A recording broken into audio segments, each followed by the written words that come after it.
சென்னை வடபழனியில் நேற்று முன்தினம் 14 வயது சிறுவன் காரை இயக்கி விபத்து ஏற்படுத்தியதில் படுகாயமடைந்த முதியவர் இன்று சிகிச்சை பலனின்றி உயிரிழந்தார். சென்னை வடபழனி குமரன் நகர் பகுதியில் சாலையில் அதிவேகமாக வந்த கார் ஒன்று நிலை தடுமாறி அந்த சாலையில் நடந்து சென்ற முதியவர் மற்றும் நிறுத்தி வைக்கப்பட்டிருந்த ஆட்டோ மற்றும் அவ்வழியாக கடந்து சென்ற பைக் மீது ஒரே நேரத்தில் சரமாரியாக மோதியது.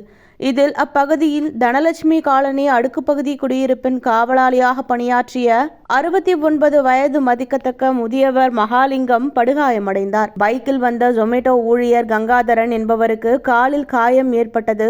மேலும் அங்கு நிறுத்தி வைக்கப்பட்டிருந்த ஆட்டோ மீது கார் மோதியதில் ஆட்டோவில் இருந்த நபர் லேசான காயங்களுடன் உயிர் தப்பினார். விபத்து ஏற்பட்டவுடன் அருகில் இருந்தோர் காரில் இருந்தவர்களை மடக்கி பிடித்த போது காரை இயக்கி வந்தது சிறுவர்கள் என தெரிய வந்தது.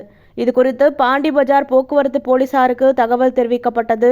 போலீசார் நடத்திய விசாரணையில் அதே பகுதியைச் சேர்ந்த தனியார் மருத்துவமனை ஊழியரான சாம் என்பவர் தனது மகனிடம் சாவி கொடுத்து பக்கத்து தெருவில் நிறுத்தி வைத்திருந்த தனது காருக்கு கவர் போடுமாறு சாவியை கொடுத்து அனுப்பியுள்ளார். அந்த 14 வயது சிறுவன் தனது சக நண்பர்களுடன் சேர்ந்து காரை இயக்கி பார்க்கலாம் என முடிவு செய்து அவர்களுடன் அந்த காரை இயக்கி வந்துள்ளார்.